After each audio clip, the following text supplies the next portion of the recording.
This video is going to cover chapter 10, section 3, which is using chords. So we're still in circles, but now we're doing some measuring using the chords that are in that circle. There's a couple theorems in this section. This is the first one. It's called congruent corresponding chord theorem. And it says in the same circle or in congruent circles, two minor arcs are congruent if and only if their corresponding chords are congruent. So if we're looking at a circle and we have two chords inside the circle that are marked as congruent, for example, in this case, A, B, and C, D, if they are congruent, then the chords that they form, so from end to end point on those chords around the arc, are also going to be congruent. So in this case, because AB is congruent to CD, arc AB is also congruent to arc CD.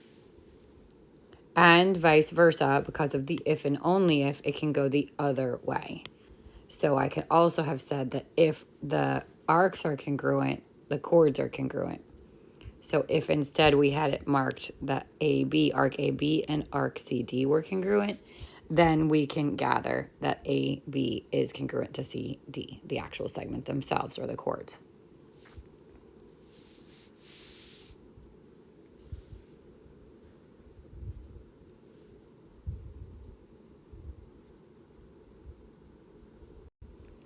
Okay, next theorem is called the perpendicular chord bisector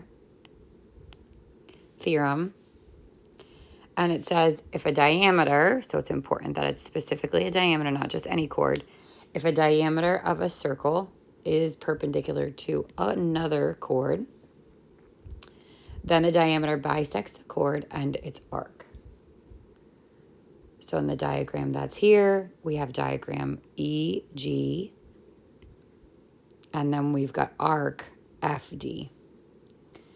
And because they intersect at a right angle, we can determine that FH would be congruent to HD, that chord is bisected, and that arc FG is congruent to arc GD. It also cuts that arc into two congruent arcs. So bisects both the chord and the arc.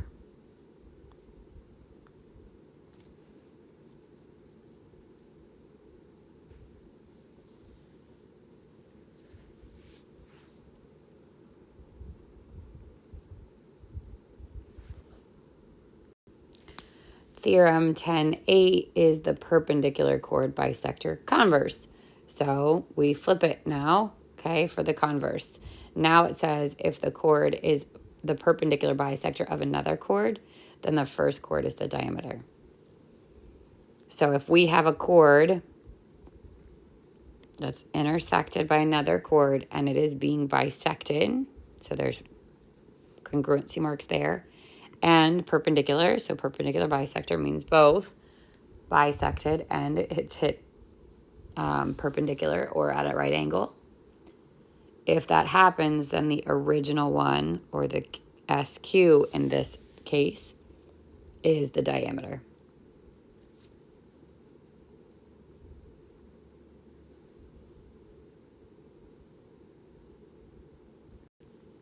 Okay, theorem 10.9 is equidistant chords theorem. And this one says, in the same circle or in congruent circles, two chords are congruent if and only if they're equidistant from the center. So in this diagram, you're always going to have the two chords, and you're going to have a segment connecting it from the center. That segment has to be perpendicular to the chord. So these right angles have to be here. But what that tells me is that if they are, well, we can go both ways. They are congruent, so these are congruent if they are equidistant from the center. So if EG is congruent to EG, I mean, if EG is congruent to EF, then AB is congruent to CD. And then because of the if and only if, this can also be reversed. This can say if they are equidistant, they are congruent. So if they're congruent, they're equidistant. If they're equidistant, they're congruent. The really important thing here is they have to have the right angle marked to show that that's the distance from the center. So in this case, CD equals AB if EG equals EF, or EG equals EF if AB equals CD.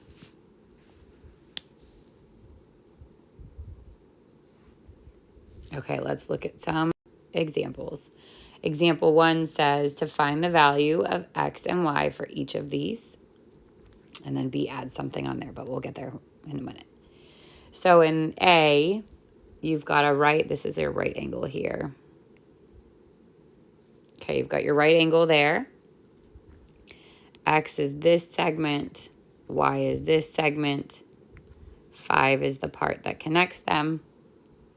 And then you've got a right triangle drawn here where that blue segment's the hypotenuse. That blue segment is also the radius, and it gives you the radius is 13. And all the radii are the same, which means this would also be 13. And then this right triangle, I can either use a squared plus b squared equals c squared, with the 5 and the 13 being the c. Or if you remember your triples, there is one that is 5, 12, 13. That tells me that X is 12. And then because your radius or your diameter, if I stretch this whole thing out, intersects this chord at a right angle, it is bisected. So if this is 12, this one's also 12. Both X and Y are 12 in this case.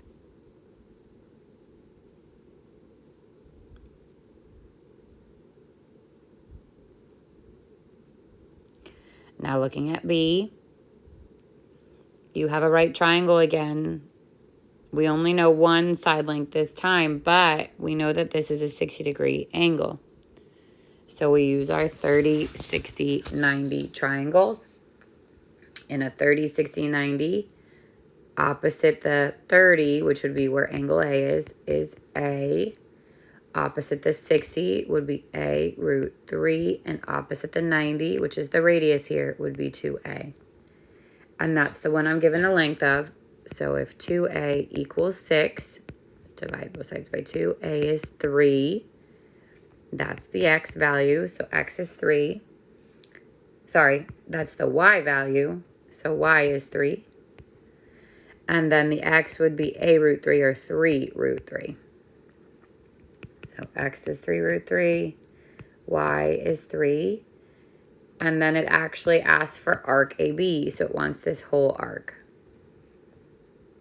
And for that, we go back to our central angles. The measurement I'm given is that this angle is 60 degrees, which would make this arc 60 degrees.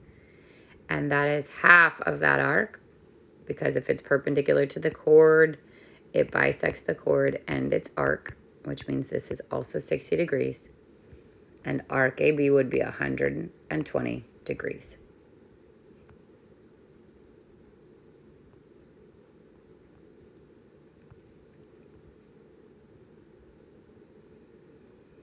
And for C, this time these are right angles here, and these are congruency marks. So because these two chords are equidistant from the center, that's what the right angle and the congruency marks tells me, I know they're congruent. So the X plus the 8 is going to equal the Y. And then each individual one, this chord, or this that radius, which would turn into the diameter, is perpendicular to that chord, which means it cuts it into two congruent parts. So X equals 8 and Y equals double that, which would be 16.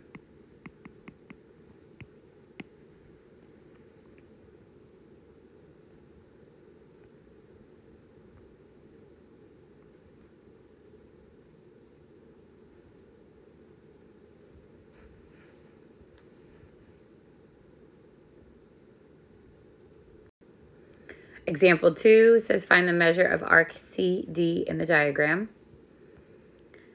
So if we look at what we're given a diameter intersecting a chord at a right angle, which means it's bisected, and so is its arc.